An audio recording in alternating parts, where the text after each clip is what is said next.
ഒരമ്മയ്ക്ക് എത്ര മക്കളുണ്ടായാലും നൊന്തു പ്രസവിച്ച കുഞ്ഞിനെ കൊണ്ടുപോയി കൊല്ല് എന്ന് പറഞ്ഞ് ഉപേക്ഷിക്കാൻ സാധിക്കുമോ?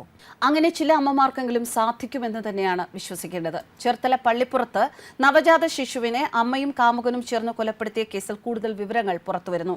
ഈ വിവരങ്ങൾ പുറത്തു കൊണ്ടുവന്നത് പ്രദേശത്തെ ആശാ വർക്കർമാർ. ആശാപ്രവർത്തകരെ ഈ യുവതി ഭീഷണിപ്പെടുത്തിയതായിട്ടുള്ള വിവരങ്ങളാണ് ഇപ്പോൾ പുറത്തുവരുന്നത്. ചേർത്തല പള്ളിപ്പുറത്ത് നവജാത ശിശുവിനെ അമ്മയും കാമുകനും ചേർന്ന് കൊലപ്പെടുത്തിയ കേസിൽ നിർണായക വിവരങ്ങൾ ഇപ്പോൾ പുറത്തുവരുന്നത്. ഗർഭിണിയാണ് എന്ന കാര്യം പുറത്തറിയിച്ചാൽ ആത്മഹത്യ ചെയ്യും എന്ന് പറഞ്ഞതായി ആശാപ്രവർത്തക ത്രിപുരേശ്വരി പറയുന്നു. വീട്ടിലേക്ക് ഇനി വരരുത് എന്നും ആശാപ്രവർത്തകയോട് യുവതി ആവശ്യപ്പെട്ടുവത്രേ. ചേർത്തലയിൽ നവജാത ശിശുവിനെ കൊലപ്പെടുത്തിയ സംഭവത്തിൽ അമ്മ ആശയുടെ പെരുമാറ്റം ആദ്യം മുതൽ ദുരൂഹമായിരുന്നു എന്നാണ് ആശാപ്രവർത്തക ത്രിപുരേശ്വരി പറയുന്നത്. ഗർഭിണിയായ യുവതിയുടെ വിവരശേഖരണത്തിനെത്തിയ ആശാപ്രവർത്തകരെ യുവതി തുടക്കത്തിൽ തന്നെ ഭീഷണിപ്പെടുത്തി. ഗർഭിണിയാണ് എന്ന വിവരം പുറത്തു പറഞ്ഞാൽ നിങ്ങളുടെയൊക്കെ പേരെഴുതി വെച്ച ശേഷം ജീവനൊടുക്കുമെന്ന് യുവതി പറഞ്ഞിരുന്നതായി ആശാപ്രവർത്തക പറയുന്നു. പ്രസവ വിവരം അറിഞ്ഞ് ഇവർ ചേർത്തല പള്ളിപ്പുറത്തെ യുവതിയുടെ വീട്ടിലെത്തി അന്വേഷിക്കുമ്പോഴാണ് കുഞ്ഞിനെ കാണാനില്ല എന്ന് അറിയുന്നത്. കേസിൽ നിർണായകമായതും പള്ളിപ്പുറം 17-ാം വാർഡിലെ ആശാപ്രവർത്തകയുടെ ഇടപെടലായിരുന്നു. കഴിഞ്ഞ 26-നായിരുന്നു ആശ പ്രസവിച്ചത്. ആശുപത്രിയിൽ നിന്ന് ഡിസ്ചാർജ് ആകുമ്പോൾ കുഞ്ഞിനെ കവറിലാക്കി കാമുകൻ രതീഷ് കൊണ്ടുപോവുകയും ചെയ്തു. കുഞ്ഞിനെ ശ്വാസം മുട്ടിച്ചു കൊന്ന രതീഷ് വീട്ടുവളപ്പിൽ മൃതദേഹം കുഴിച്ചിട്ടു. എന്നാൽ പിടിക്കപ്പെടും എന്ന് ഭയന്നതോടെ മൃതദേഹം പുറത്തെടുത്ത് വീട്ടിലെ ശുചിമുറിയിലിട്ട് കത്തിക്കാൻ ശ്രമിക്കുകയായിരുന്നു.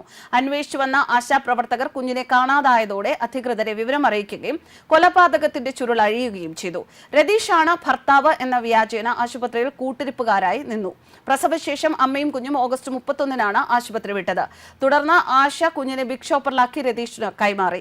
രാത്രി ഏറെ വൈകിയാണ് ഇരുവരും പിരിഞ്ഞത്. അന്ന് തന്നെ രതീഷ് കുഞ്ഞിനെ വീട്ടിലെത്തിച്ച് ശ്വാസം മുട്ടിച്ചു കൊല്ലുകയായിരുന്നു. കുഞ്ഞിനെ അനാഥാലയത്തിൽ നൽകുമെന്ന് രതീഷ് പറഞ്ഞതായാണ് ആശയുടെ മൊഴി.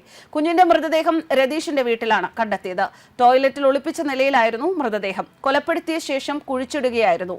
സംഭവത്തിൽ വലിയ ഗൂഢാലോചന നടന്നിട്ടുണ്ട് എന്നാണ് പോലീസ് പറയുന്നത്. പ്രസവശേഷം യുവതി വീട്ടിലെത്തി എങ്കിലും കുഞ്ഞ് ഇവർക്കൊപ്പം ഉണ്ടായിരുന്നില്ല.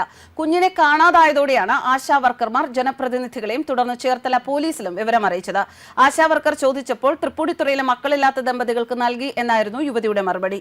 യുവതിക്ക് മറ്റു 2 മക്കളുണ്ട്. ഒരു കുട്ടിയെ കൂടി വളർത്താനുള്ള സാമ്പത്തിക ശേഷിയില്ല എന്ന് യുവതി പറഞ്ഞിരുന്നതായും ആശാ വർക്കർ പറയുന്നു. കുഞ്ഞിനെ കൊലപ്പെടുത്തിയ ശേഷം ആശുപത്രിയിൽ നിന്നും പൊതിഞ്ഞുകൊണ്ടുവന്ന തുണി പൊന്തക്കാട്ടിൽ ഉപേക്ഷിച്ചു എന്നായിരുന്നു മൊഴി.